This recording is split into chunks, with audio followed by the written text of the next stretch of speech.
कलम की ताकत, जेल और दरबार दोनों जगह पत्रकार की निष्ठा की गाथा। आजीवन पत्रकारिता का संकल्प एक राजनीतिक बंदी की अनूठी गाथा। राजनीतिक जीवन और पत्रकारिता का संगम, एक अद्वितीय व्यक्तित्व का जीवन संस्मरण। नमस्कार, मैं राजेश चतुर्वेदी, दिशा संदेश से।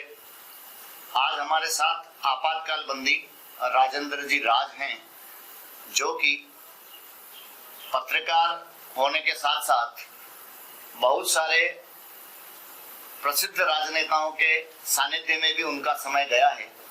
वो संस्मरण भी आज हमको कुछ सुनने को मिलेगा। मैं चाहूंगा राजेंद्र जी भाई साहब शुरुआत करें और बताएं कि आपकी जेल यात्रा कहां से, कैसे, कब शुरू हुई। नमस्कार।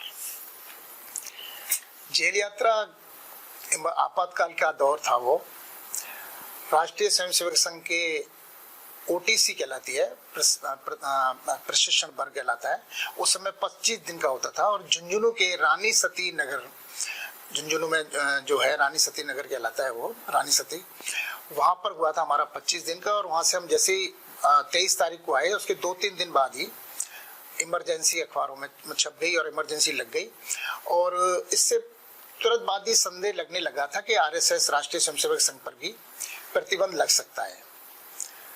और इस संभावनाओं को देखते हुए जो वहाँ के उस समय प्रचारक थे, जिला प्रचारक श्री जुगल किशोर जी, उन्होंने जो कार्यालय में जो सामान था, वो सामान के 2 बक्से मेरे को भी कहा कि आप अपने घर ले जाइए। तो मैं, मेरे साथी जो ओटीसी करके आए थे, हम लोग घर ले आए। लेकिन 5-7 दिन बाद ही पुलिस की नज़र में वो कुछ रहा होगा, दबाव आया होगा, जैसे भी रहा होगा। तो जो मित्र मेरे साथ लेके आए थे, उनको सीआईडी वाले पकड़ के ले गए रात में। और उनकी अच्छी खासी उन्होंने, जो पुलिस का 3rd ग्रेड डिग्री तरीका होता है, उससे उनसे मारपीट की और उनसे पूछा कि आपके संघ वाले कहाँ हैं। संयोग से मैं पता नहीं क्या, कौन सी दृष्टि पैदा हुई, मैं पहले से ही घर से गायब हो गया। उन मित्र को पकड़ के ले गए, पुलिस ने मारपीट की और मारपीट का नतीजा रहा कि उन्होंने बताया कि भाई मेरे को तो इतनी सी जानकारी है कि हम, तो मेरे पड़ोस में जो राजेंद्र है, उसके पास में, उसके घर पे हमने 2 बक्से रखे हैं। आपका नाम ले दिया। और मेरे घर पे आए वो, और वो मेरे घर पे 2 बक्से मिले उन्हें। बक्से मिले तो उसमें सामग्री थी। रात को तो वो कुछ नहीं कर गए पुलिस वाले, लेकिन अगले दिन आए और बक्सों के साथ मेरे पिताजी को भी ले गए। उनका स्वाभाविक है, पुलिस का जो तरीका होता है कि भाई बाप को पकड़ ले तो बाप अपना बताएगा, बेटा आ जाएगा, पुलिस में आ जाएगा। खैर 3 दिन तक मेरे पिताजी जेल कोतवाली में रहे। उनके साथ वहाँ उन्होंने अत्याचार किए, मारपीट की, जो भी करते हैं, पुलिस का अपना तरीका होता है। और इस बीच में उनको अस्थमा थी, तो वो ज़्यादा परेशान हो गए। कोतवाली में उस समय रंगाई पुताई का काम चल रहा था, तो उन्होंने वो काम भी उनसे लिया। इसमें वो ज़्यादा बीमार हो गए और इतने ज़्यादा बीमार हो गए कि वो 10 दिन लगभग हॉस्पिटल में रहना पड़ा और राजनीतिक दबाव से उनको छोड़ा। तो मेरे से पहले मेरे पिताजी को आपातकाल का जो सबक था, या जो कहना चाहिए उसकी परेशानी थी, झेलनी पड़ी। मैं तो भूमिगत हो गया, घर से चला गया। और 14 नवंबर से राष्ट्रीय स्वयंसेवक संघ ने जेल भरो आंदोलन, सत्याग्रह आंदोलन शुरू किया। उसमें एक सत्याग्रह के तहत मैं अपने 4 बड़े साथियों के साथ जेल गया। और जेल में हम जब तक पहुंचे, हमारे बड़े नेताओं ने जेल का मैनुअल जो होता है, जिसमें जेल के सिस्टम होता है, किस तरह से जेल की व्यवस्थाएं चलेंगी, उन लोगों ने उन जेल की मैनुअल की कमियां खामियां निकाल करके और 6 महीने के आंदोलन करके, मतलब अगर जून से लेकर के और दिसंबर में हम लोग गए थे, उन्होंने आंदोलन करके, अनशन करके, प्रदर्शन करके बहुत अच्छी व्यवस्थाएं कर ली थी। भरतपुर की बता रहा हूँ, बाकी कई जगह की मुझे जानकारी नहीं। भरतपुर में हमारी खान पीने की व्यवस्थाएं सुधर गई थी। हालांकि राजनीतिक दृष्टि से हम सब लोगों को 20 श्रेणी मिलनी चाहिए जेल मैनुअल के हिसाब से, लेकिन उन्होंने वो नहीं दी। और लेकिन इतनी सुविधाएं हो गई थी कि हम सब लोग राजनीतिक पॉलिटिकल प्रिजनर जो थे, वो एक ही बैरक में रहते थे और वहाँ पर ही हमारा अलग से खाना बनता था। तो वो सारी परेशानी नहीं थी। और वो जो कि बंदिशें और लोगों को होती हैं कि सुबह 6 बजे से हाजिरी लगाना और 5 बजे वापस बैरक में बंद कर देना, वो सब बंदिशें नहीं थी। तो वहाँ का माहौल प्रशासन की दृष्टि से खराब नहीं था। जब आपको जेल जाना हुआ, उस समय आप क्या करते थे? मैं उस समय स्टूडेंट था, छात्र नेता था, कॉलेज में फर्स्ट ईयर का स्टूडेंट था, कॉलेज की राजनीति में था, अखिल भारतीय विद्यार्थी परिषद की तरफ से वहाँ जो छात्र संगठन का जो काम होता है वो कर रहा था, और उसी के तहत मैं जुड़ाव था। तो बस इंदिरा गांधी विरोध में नारे लगाए, इंदिरा गांधी मुर्दाबाद, जयप्रकाश जिंदाबाद, ये दो नारे ही उस समय सबसे बड़े होते थे। यही नारे बड़े हुआ करते थे। हालांकि नारे तो और भी लगाते थे, आपातकाल के 3 दलाल, इंदिरा संजय बंसीलाल उस समय सबसे ज्यादा था, मेहता भी आता था उस समय नाम जी। तो ये थे। जेल के ताले टूटेंगे हमारे साथी छूटेंगे, ये भी मैंने सुना है। मैं बच्चा था उस समय, पर वो भी मैंने एक नारा सुना है, हम भी लगाया करते थे, छोटे बच्चे थे। तो मैं इसमें एक बात आपसे और पूछना चाहूंगा कि जब आप जेल पहुंचे हैं तो वहाँ आपका स्वागत किस ढंग से किया गया, उस पर थोड़ा सा मेरे को बताएंगे कैसा? मेरी उम्र उस समय 18 साल भी नहीं हुई थी, मेरा जन्म 58 का है, तो बहुत ज्यादा समझ और वो सब चीजें नहीं थी, लेकिन संघ के निर्देश थे, इसलिए आपातकाल का विरोध किया था। इमरजेंसी क्या होती है, लोकतंत्र क्या होता है, इन सब चीजों से बहुत ज्यादा गहरी समझ नहीं थी। जेल में बाहर जैसे ही हम लोग गेट पर पहुंचे तो स्वाभाविक है, जिस तरह से नारे लगाना शुरू कर देते हैं जेल में उतरते ही, इंदिरा गांधी मुर्दाबाद के नारे लगाए, जेल के ताले टूटेंगे, तो अंदर जितने भी राजनीतिक बंदी होते हैं उनके पास एक संदेश चला जाता है, और वो सब लोग वापस आ जाते हैं गेट पर, और गेट पर आपका स्वागत हो जाता है, और वो भी उधर से नारे लगाते हैं, आप भी इधर से नारे लगाते हैं। मतलब एक क्षण से लिए वहां कह सकते हैं कि वो जो आपातकाल की जो कालिमा और जो भयानकता थी वो उस क्षण खत्म हो जाती है, क्योंकि अब जेल में भी किसका डर। तो उससे अंतिम तो कहीं पहुंचा नहीं जा सकता था। हाँ, वो अंतिम पड़ाव पर पहुंचा दिया गया है। तो इसलिए तो आपको कितना समय का अनुभव जेल में रहा? मैं जेल में उन 21 महीनों में लगभग पूरे 21 महीने भूमिगत रहा, और 2 बार जेल जाने का मौका मिला मुझे। अच्छा। हाँ, पहले तो मैं पहले एक बार जाकर सत्याग्रह में गया। हाँ, सत्याग्रह किया, और सत्याग्रह में फिर वो मार्च अप्रैल के समय पे परीक्षाओं का देने का समय आया, तो यहाँ भैरव सिंह जी शेखावत और जो उस समय के बड़े नेताएं थे उन सब ने हड़ताल की, सरकार पर दबाव डाला कि परीक्षाएं दी जाए, क्योंकि अधिकतर लोग संघ से जुड़े हुए थे, स्टूडेंट थे, और उसके कारण फिर बोर्ड की परीक्षाएं और कॉलेज में परीक्षा देने के लिए छोड़ दिया गया। और ये के लिए तय किया गया कि जिसने जितने समय तक जेल में लिया है उसी दिन की उसकी सजा मान करके उसको छोड़ दिया जाता है। तो कोई 3 महीने रहा, कोई 4 महीने रहा, कोई 5 महीने रहा। तो इससे आपकी पढ़ाई प्रभावित नहीं हुई? ऐसा उनका सोचना था, लेकिन प्रभावित हुई, क्योंकि कई जगह तो परीक्षा देने नहीं दी गई। अच्छा। ये व्यवस्था तो यहाँ से हो गई, बोर्ड ने, अजमेर बोर्ड ने प्रवेश पत्र नहीं दिया, या कॉलेजों में एडमिशन नहीं लिए गए, उनको एब्सेंट मान दिया गया कि तुम प्रेजेंट नहीं हो, 5 महीने से गायब हो। तो वो परेशानियां भुगती लोगों ने, और लोगों ने अपना जीवन जो है वो दांव पर लगाया था जिस सोच करके, वो सब स्थितियों को तो झेलना पड़ा उन लोगों को। क्योंकि मैं प्रोफेसर केदार जो उस समय गृह मंत्री बने, बाद में जनता पार्टी की सरकार बनाई, उनका एक उदाहरण देना चाहूंगा।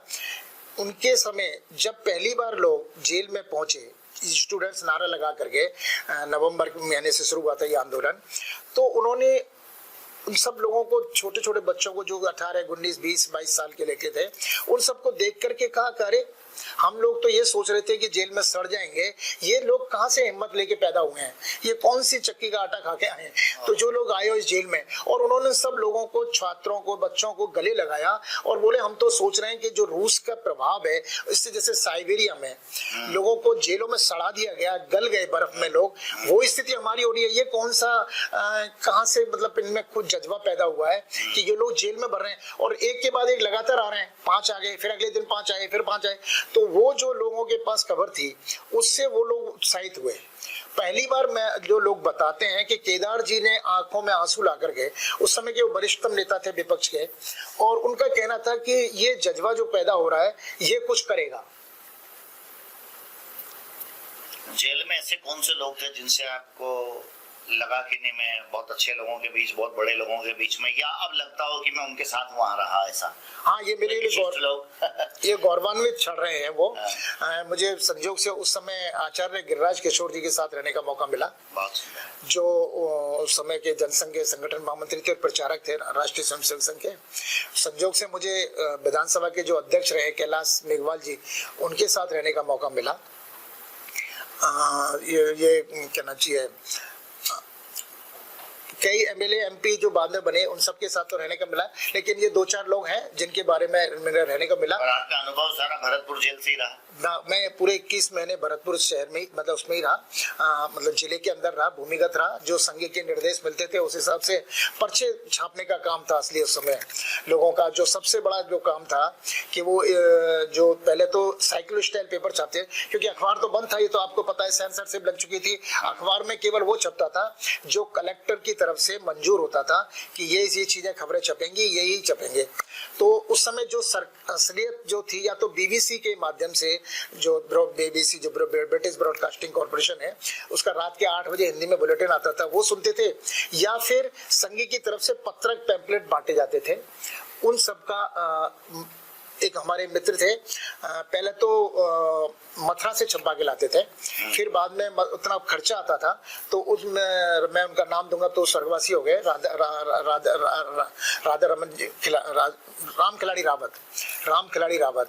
उन्होंने 2000 रुपए अपने चाचा जी से उधार लिए और प्रिंटिंग प्रेस ही डाल दी। मैं संजोग से उस समय 5 जन का काम देखता था भरतपुर में, डिस्ट्रीब्यूशन का, तो उन्होंने भी मुझे भी ले लिया साथ में, और हम लोगों ने सब कुछ सीखा, कंपोजिंग सीखी, गैली बनाना सीखा, और वो पैर से उस प्रिंटिंग करते थे, एक एक पर्चा लगाते थे, और वो 3-4 महीने तक चला वो कार्यक्रम। और लेकिन वो उन्होंने, मतलब मैं आज भी उनकी हिम्मत की दाद देता हूँ, उनका भी LLB कर रहे थे वो, और वो प्रिंटिंग प्रेस शुरू कर दी, चला दी और छापने लगे। वो भी एक देश के लिए हम कहेंगे जज्बा था कि मतलब उसमें घर से पैसा लगा करके और इस ढंग से एक प्रेस ही लगा दे रहा है देश के लिए, देश के खातिर, जो हम कहते हैं गजब जज्बा था उनका। मैं आज भी उन्हें याद करता हूँ, मुझसे तो शायद 4-5 साल बड़े थे वो, लेकिन वो मतलब जिन्होंने इस तरह से सब कुछ सीखा, उस प्रिंटिंग प्रेस को चलाना, और अंधेरे मतलब शहर के बिल्कुल मतलब बाजार के बिल्कुल बगल में उन्होंने वो कमरा लिया था, ताकि वो शोरगुल में वो जो प्रिंटिंग प्रेस की जो आवाज थी ना, वो दब जाती थी। ये भी उनकी दूरदृष्टि थी। हाँ, हालांकि उस समय नारा चलता था, दूरदृष्टि पक्का इरादा अनुशासन, वो अलग बात है, लेकिन मतलब उनका जज्बा था, और मैं आज भी उन्हें नमन करता हूँ कि वो उन्होंने प्रिंटिंग प्रेस चलाई, और वो अखबार पर जो पैम्पलेट थे। के बाद में बहुत से वरिष्ठ नेताओं का सानिध्य भी आपको रहा, और जैसा मेरी जानकारी में है, सिंधिया जी के साथ भी आप उनके प्रेस सेक्रेटरी रहे हैं, उसके बारे में कुछ प्रकाश डालेंगे। इमरजेंसी समाप्त हुई तो आदमी की जिम्मेदारियां बढ़ती हैं कि घर खर्च करो, कुछ चलो अपने अपने खर्चे भी निभा लो। तो इस चक्कर में नौकरी, मैं पत्रकारिता शुरू कर चुका था, और आचार्य गिरिराज किशोर जी के सहयोग से मुझे राजमाता विजयराजे सिंधिया जी के प्रेस अटैची का काम दिया गया। मैं लगभग 2-2.5 साल वहाँ उनके साथ रहा। उस समय गंगा जल यात्रा निकल रही थी, और वो राजमाता विजयराजे सिंधिया राष्ट्रीय उपाध्यक्ष थी भारतीय जनता पार्टी की, और भारतीय जनता पार्टी 80 में नई बनी थी, तो वो बहुत दौरे करती थी। लगभग महीने में 20 दिन वो घर से बाहर रहती थी, और संजोग से मैं उनके साथ रहा। उसका कारण, बड़ा कारण तो ये था कि मेरे को आदत नहीं थी सिगरेट बीड़ी की, और उनको एलर्जी थी। जिस तरह से मुझे सिगरेट बीड़ी से एलर्जी है, वैसी उनको एलर्जी थी। तो वो विदेश जब दौरे पे जाती थी शहरों में, तो टैक्सियां मिलती थी। मध्य प्रदेश में रहती थी तब तो उनकी खुद की गाड़ियां होती थी। उन्होंने अपना धन दिया, काफी जीवन तो दिया ही पूरा भारतीय जनता पार्टी के लिए, लेकिन वो जब बाहर जाती थी तो टैक्सी होती थी गाड़ी। तो टैक्सी में जो ड्राइवर होता है वो पी सकता है सिगरेट बीड़ी, उसकी छूट। अगर वो पी लेता था तो टैक्सी बदलनी पड़ती थी उनको। तो ये बात उनको एक घटना के बाद पता लगा कि मेरे को भी है, तो उन्होंने कंपलसरी कर दिया कि नहीं, मैं जहाँ भी जाऊंगी तो मेरे साथ रहोगे। और मुझे संयोग से पूरे देश भर में उनके साथ घूमने का मौका मिला, और देश में आपका परिचय भी इस हिसाब से बढ़ा होगा। और इस नाते मेरे को जो उस समय के दिग्गज नेता थे, अटल बिहारी वाजपेयी जी, लाल कृष्ण आडवाणी जी, उनके साथ भी रहने का, बातचीत करने का, सीखने समझने का मौका मिला। लाल कृष्ण आडवाणी जी उस समय सूचना प्रसारण मंत्री के पद से हटे थे, नई सरकार बनी थी, जनता पार्टी में वो सूचना प्रसारण मंत्री थे।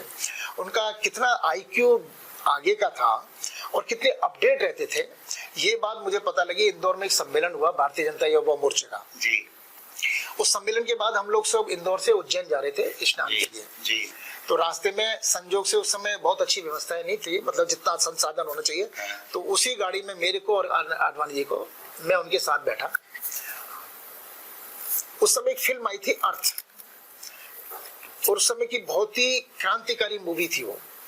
और क्रांतिकारी इस मूवी में थी कि अमूमन हिंदुस्तान में ये दिखाया जाता है कि पत्नी पति की हर बात सहन कर लेती है, गलत बात होती है तो भी स्वीकार कर लेती है और सही बात होती है तो स्वीकार कर ही लेती है।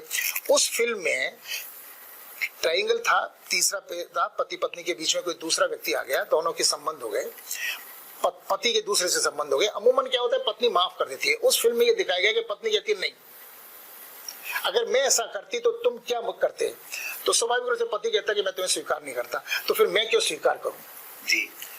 इस फिल्म की, ये फिल्म नई नहीं आई थी, मैं इसलिए इस फिल्म का जिक्र कर रहा हूं कि इस फिल्म को मेरा जैसा उस समय युवा एक बड़े नए तरीके से, नई सोच से देख रहा था कि हाँ ऐसा ही होना चाहिए। लेकिन उन्होंने मुझे उस आधा घंटे में जो हमने इंदौर से उज्जैन तक गए तो उन्होंने कहा नहीं, ये भारतीय संस्कृति के जो मूल अपने कहना चाहिए सिद्धांत है, संस्कार है, परिवार को जोड़ने के, ये उसको टूटन की ओर बढ़ा रही है। तो हमें ऐसी फिल्मों को बढ़ावा नहीं देना चाहिए क्योंकि ये समाज में एक तरह से विघटन लाती है। आपको ये भी देखना चाहिए कि ये ठीक है, नया एंगल है, नई चीज है, लेकिन ये हमें क्या मैसेज दे रही है? क्या हमारे परिवार में आगे चल के समाज को जोड़ने के मैसेज दे रही है या समाज को तोड़ने का मैसेज दे रही है? तो उनका मतलब इतना बड़े पद पे थे, इतनी सब चीजें थी, लेकिन नई फिल्म आई वो उनकी जानकारी में थी। मैं भी तुरंत ही 2-3 दिन पहले देख के गया था। लेकिन मैं ये बताना चाहता हूँ इस पूरी घटना से कि लाल कृष्ण आडवाणी जो इतने बड़े पद पर थे, उनको एक एक चीज की जानकारी थी। नई किताब बुक स्टॉल पे आती थी, वो उनके पास उसी समय आ जाती थी, इतने अपडेट रहते थे वो। तो संजोग से मुझे उनके साथ रहने का मौका मिला। शायद इतना ज्यादा नॉलेज जैसे आज व्हाट्सएप है या और ट्विटर है, या उस समय ये सब चीजें नहीं थी। बिल्कुल, ये सब सुविधाओं के अभाव के बाद भी, और पढ़ना भी तो बहुत सारे अखबारों को पढ़ेंगे तब जाकर के कुछ आप तक पहुंचेगा। तो इसमें कोई ऐसा संस्मरण आप मुझे बताना चाहेंगे इन सब नेताओं के बीच में कोई ऐसा संस्मरण, या जेल में कोई ऐसा संस्मरण जो आपको लगता हो कि जनता तक पहुंचना चाहिए? मैं एक सबसे अच्छा संस्मरण नहीं है, लेकिन सही मतलब कहना चाहिए उपलब्धि है जो देश भर में करीब 12 राज्यों में आपातकाल पीड़ितों को लोकतंत्र सेनानी का मान सम्मान मिल रहा है। लेकिन राजस्थान एक मामले में सबसे आगे है।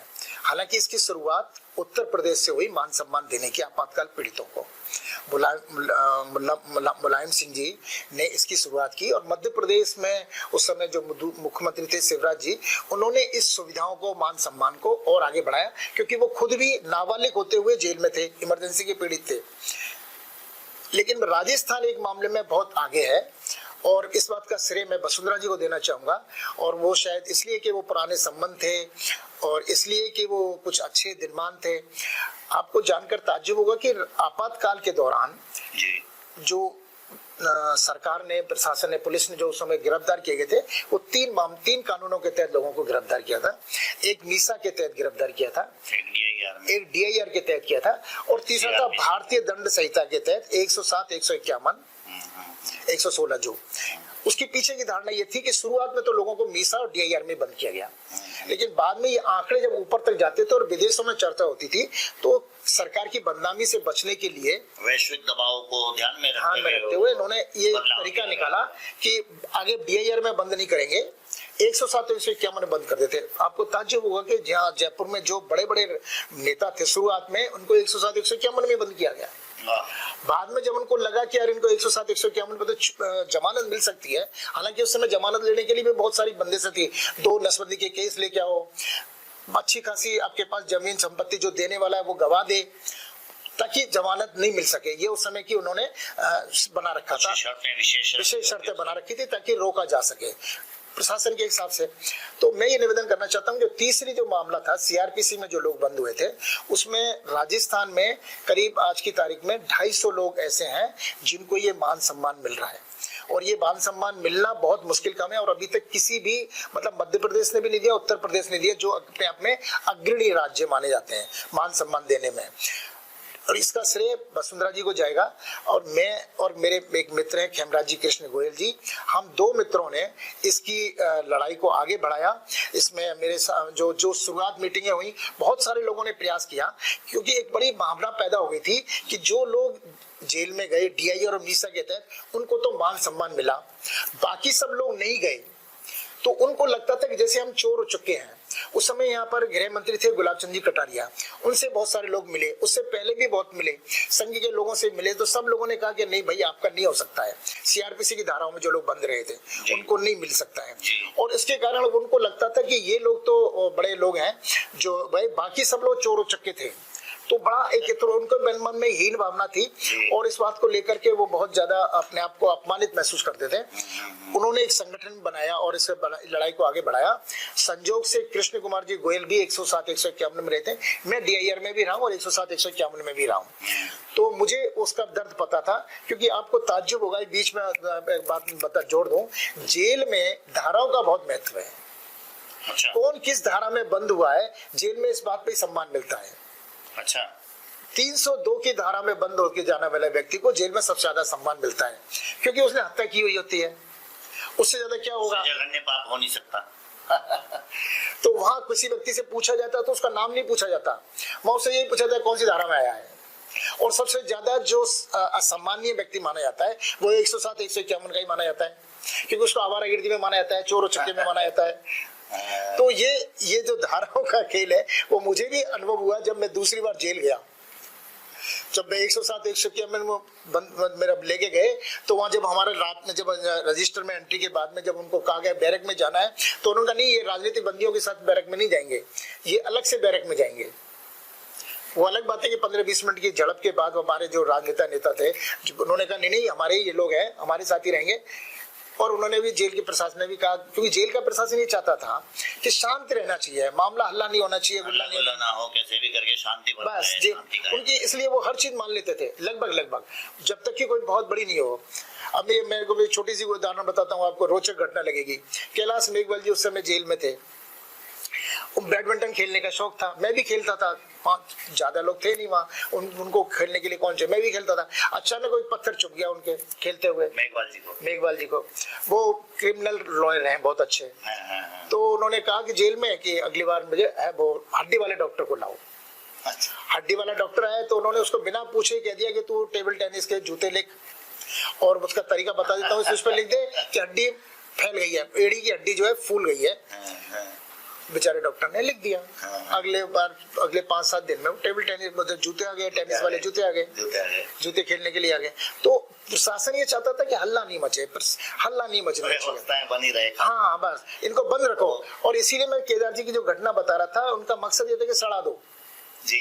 क्योंकि लोगों से मिलोगे नहीं, समाज से कट जाओगे तो आप सड़ ही रहे हो, और आप अंदर होंगे कुछ 30 मार खा, जब आपका कुछ लेना देना नहीं, बाहर जनता में क्या हो रहा है आपको कोई खबर ही नहीं है। तो सुविधाएं देने के नाम पर क्या था, जूते आ गए, ठीक है, कपड़ों की परेशानी होती थी, तो वो हुआ। लास्ट में ये हुआ कि भाई कुछ और नहीं है तो हमारी छोटी मोटी जरूरतों के लिए क्या होगा, तो 30 रुपए सरकार ने पर मंथ अनाउंस भी दे दिया कपड़ों के लिए। हाँ, कपड़ों के लिए कह लो, या जो लोग चूना जर्दा खाते थे उनके लिए कह दो। मतलब ये ठीक है, चुप रहो, हल्ला नहीं करना है, शोर नहीं, आंदोलन मत करो, कुछ नहीं, तुमको जेल में ही रहना है बस।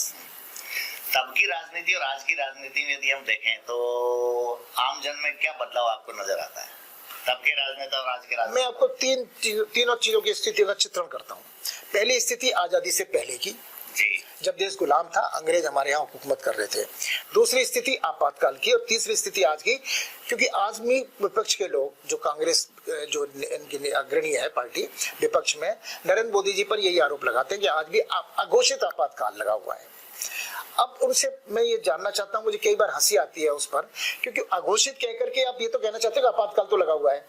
अब आपातकाल क्या होता है ये उनसे पूछो जिन्होंने वो 21 महीने के उस दौर को देखा है, भुगता है। आपका ना तो अगर आपको पकड़ लिया है पुलिस ने, तो आपकी ना तो पुलिस कोई अपील हो सकती है कोर्ट में, बिना कोर्ट की मंजूरी के आपको जेल में डाला जा सकता है। वकील तक आपके साथ आता नहीं था आपकी केस लड़ने के लिए, तो उस समय मुहावरा प्रचलित था, ना अपील, ना दलील, ना वकील। ये स्थिति आज है? नहीं है स्थिति।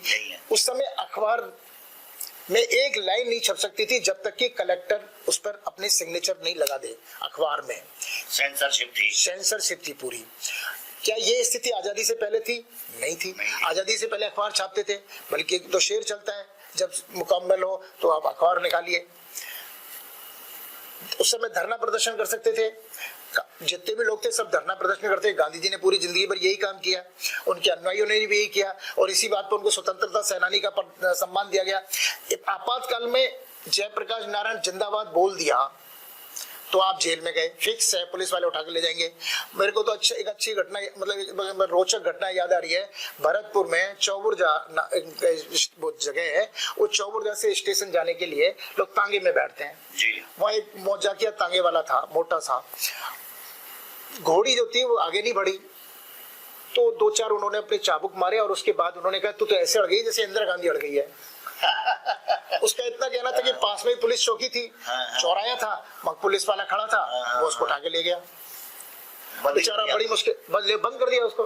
वो बड़ी मुश्किल से शाम को, शायद जैसा मुझे बताया गया, शाम को बड़ी मुश्किल से वो छूटा, मिन्नतें करके भाई। तो आपातकाल और आजादी की गुलामी और आज की तारीख कहाँ है? पर ठीक है, राजनीतिक है, विपक्ष लोग हैं, कहेंगे, उनका काम है आरोप लगाना, लगाए। पर तब के सिद्धांत और आज के सिद्धांतों में आपको कुछ अंतर लगता है? तब के राजनेताओं के सिद्धांत थे, आज के राजनेताओं के सिद्धांत, या यदि आपको लगता है क्या वो वाला आपातकाल का दौर वापस कभी देश में आया तो क्या वैसे लोग वापस मिलेंगे? नहीं, 100% मिलेंगे। उसकी वजह है, देश में उस समय भी जो आंदोलन किया, और मैं आपको पूरे आंकड़े देता हूँ, उस समय केवल पूरे देश भर में 1,44,000 के करीब लोगों को गिरफ्तार किया गया, चाहे सत्याग्रह करके गए, चाहे जिनको पुलिस उठा के ले गई घर पे। इनमें से 99% संघ से जुड़े हुए लोग थे, स्वयंसेवक थे, राष्ट्रीय स्वयंसेवक संघ से जुड़े हुए लोग थे, कार्यकर्ता थे, छात्र थे, जो भी थे उनसे जुड़े हुए संबंधित लोग थे। 99% लोग, ये आंकड़े हैं। केवल 35,000 लोग ऐसे हैं उसमें से, 1,44,000 में से, जो अकाली दल के थे और उनका आंदोलन चलता रहा, और वो शुरू से ले उनका अलग से रहा। बाकी 1,44,000 में से 35,000 माइनस कर दें तो कितने बचे? 1,10,000। राजस्थान में मात्र 1682 लोग जेल में थे, मात्र 1682 लोग जी, जिसमें से आधे लोग DIR मीसा में थे और आधे लोग CRPC में थे। तो इसलिए मैं जो बता रहा था, राजस्थान की बहुत बड़ी उपलब्धि है कि यहाँ के CRPC में जो धाराओं में बंद हुए थे उन लोगों को मुख्यमंत्री वसुंधरा राजे ने पेंशन दिया गया, बराबर का मान सम्मान दिया जा रहा है। उनको भी वही पेंशन मिल रही है जो DIR और मीसा में बंद रहे थे। ये बहुत बड़ी उपलब्धि है, और इसके लिए निश्चित रूप से वसुंधरा जी को भी धन्यवाद, और उस समय के जो PS थे तन्मय कुमार जी, जिन्होंने इस बात को, उस शर्तों को, उस क्या कहना चाहिए, सिस्टम को समझा कि भाई दोनों बंद तो एक ही धारा में बंद, DIR में भी बंद हुए और CRPC में बंद हुए, केवल पुलिस ने अपने बचाव के लिए इनको बंद किया है। तो उन्होंने जो चीजें बनाई ताकि और लोग 107, 151 में बंद हुए थे उन लोगों को भी लाभ नहीं उठा सके, इस बात का ध्यान रखा गया। जेन्युइन जो उचित लोग हैं, जो लोग वास्तव में, उसको लोग लाभ दिया जाए। तो इसलिए एक शर्त लगा दी गई कि जो उनके साथ जेल में रहे हैं ऐसे DIR मीसा बंदी 2 व्यक्ति ये शपथ पत्र देंगे, और अगर वो गलत पाए गए तो उनकी मान सम्मान पेंशन राशि भी रोक दी जाएगी, ताकि जेन्युइन व्यक्ति को निकाल करके उसको किया गया। और बधाई के पात्र है वसुंधरा जी को आज निश्चित रूप से। तो आज जो आप लोगों को सम्मान मिल रहा है, आज जो पेंशन आप लोगों को मिल रही है, तो ऐसा आपको लगता है क्या कि अभी इसमें और भी कुछ कमियां हैं, या इसके अंदर और कुछ सुधार होना चाहिए, ऐसी कोई अपेक्षा आप रखते हैं सरकार से?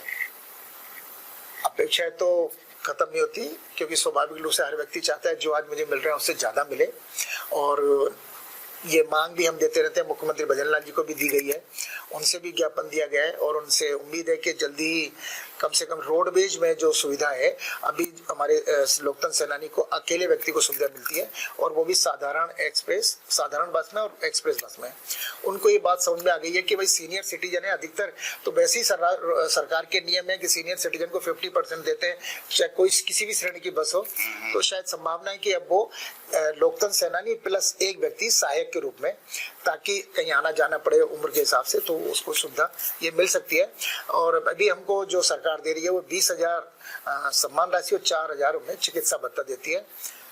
लोग सोचते हैं कि चिकित्सा भत्ता बढ़ा दिया जाए, पेंशन राशि तो बढ़ जाए तो अच्छी बात है, लेकिन लेकिन आपको ये जानकर ताज्जुब होगा और अच्छा भी लगेगा कि स्वतंत्रता सेनानियों को भारतीय जनता पार्टी की सरकार ने आते ही 60,000 पेंशन की है, जो पहले 30,000 थी शायद। लगभग 30 या 40 हजार थी, जिसको एकदम ये भजनलाल जी शर्मा ने आकर के 60,000 कर दिया है। तो लोग भी ये उम्मीद करते हैं कि भाई आपने उनको 60 दिया तो हमें भी आपातकाल की 50वीं वर्षगांठ है तो 50,000 कर दीजिए। जी जी जी जी जी।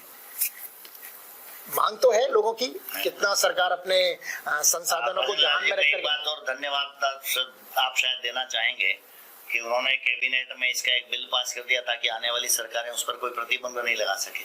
हाँ, ये भी एक अच्छी बात बताई, याद दिलाई आपने। निश्चित रूप से उन्होंने आते ही पहली कैबिनेट में तय किया गया था कि पेंशन तो शुरू कर ही दी जाएगी, मान सम्मान तो शुरू कर ही दिया जाएगा, लेकिन हम एक तरह का कानून बना देंगे ताकि आगे फिर अगर बाय द वे ऐसी स्थिति बने, विपक्ष की सरकार आ जाए, तो कम से कम आपकी सुख सुविधाओं मान सम्मान पर कोई ठेस ना लगा सके। जो गहलोत सरकार के इससे भी अच्छी बड़ी बात ये जो मैं आपको याद दिलाना चाहूंगा आपके दर्शकों को कि नरेंद्र मोदी जी ने, प्रधानमंत्री नरेंद्र मोदी जी ने आपातकाल को संस्थागत रूप दे दिया। अभी तक आपातकाल केवल लोकतंत्र सेनानी या कहिएगा आपातकाल पीड़ितों के संगठन करता, राजनीतिक दल या उनके कार्यकर्ता बनाते थे। पहली बार उन्होंने इस बात को संस्थागत रूप दे दिया है, नोटिफिकेशन जारी कर दिया और सरकार की तरफ से 25 जून को लोकतंत्र संविधान हत्या दिवस के रूप में घोषित कर दिया गया है। अब ये राज्य सरकार, केंद्र सरकार की जिम्मेदारी है कि 25 जून को उसके रूप में मनाया जाए और उस तरह से अब याद रखा जाएगा कि देश में आपातकाल लगा था। और आपातकाल, वैसे तो आपातकाल का मतलब लोग समझते हैं इंदिरा गांधी, तो इंदिरा गांधी जी ने 21 महीने में और उनके बेटे संजय गांधी ने क्या किया, वो अब एक तरह से संस्थागत रूप ले लिया गया है। जी, तो अभी आप लोगों को ताम्र पत्र देकर के भी सम्मानित किया गया।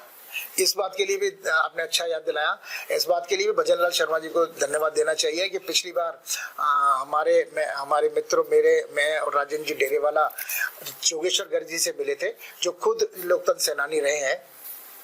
उनको हमने बताया कि भाई मध्य प्रदेश ने ताम्र पत्र दे रखे हैं, स्वतंत्रता सेनानियों को तो खैर पहले ही से मिलते हैं, लेकिन मध्य प्रदेश में ताम्र पत्र दिए गए, हरियाणा में दिए गए, तो राजस्थान में भी दे दिए जाए। और उन्होंने ये बात हमारी मानी और उस बात को मुख्यमंत्री तक पहुंचाया।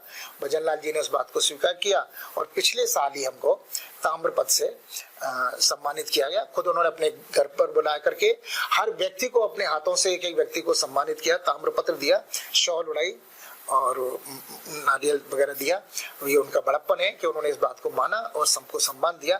इस बार भी उन्होंने अपने 25 जून का कार्यक्रम किया और इस बार हमारी आपातकाल पीड़ितों की आप बीती उनकी जवानी के नाम से कहानी के रूप में पुस्तिका भी उन्होंने छापी और सरकार की तरफ से, और वो सबको गिफ्ट की गई है, दी गई है। इसमें अंतिम एक सवाल मैं आपसे करना चाहूंगा कि गहलोत सरकार के समय जो पेंशन बंद की गई थी, तो ऐसा जानकारी में आ रहा है कि आप लोगों की एक डिमांड है सरकार से कि वो एरियर के रूप में आप लोगों को दिया जाए। आपका क्या विचार है? इसमें डिमांड तो काफी समय से हो रही है ना, हमने कोर्ट में भी केस कर रखा है, हमारे कुछ साथियों ने जोधपुर हाई कोर्ट में केस कर रखा है और उसका फैसला आए उस पर डिपेंड करता है क्या फैसला आता है। सरकार से तो मांग कर ही रहे हैं, छत्तीसगढ़ सरकार ने इस बात का बकाया पेमेंट किया है। मध्य प्रदेश में तो लगातार सरकार रही है भारतीय जनता पार्टी की, इसलिए वहां से मुद्दा नहीं है। छत्तीसगढ़ में ये बात आई है और उत्तर प्रदेश में भी और सरकारें आई, लेकिन वो लगातार आपातकाल पीड़ितों को जो लोकतंत्र सेनानी का सम्मान है वहाँ वो मिल रहा है। और अभी दिल्ली में शुरुआत हुई है, महाराष्ट्र सरकार ने शुरुआत की है। करीब देश के 12-13 राज्यों में आपातकाल पीड़ितों को लोकतंत्र सेनानी के रूप में मान सम्मान दिया जा रहा है। बहुत बहुत धन्यवाद, नमस्कार। आप पधारे, धन्यवाद। और आपने अपने जेल यात्रा का वर्णन हमारे दर्शकों तक पहुंचाया, इसके लिए हम आपके बहुत बहुत आभारी हैं। नमस्कार। धन्यवाद।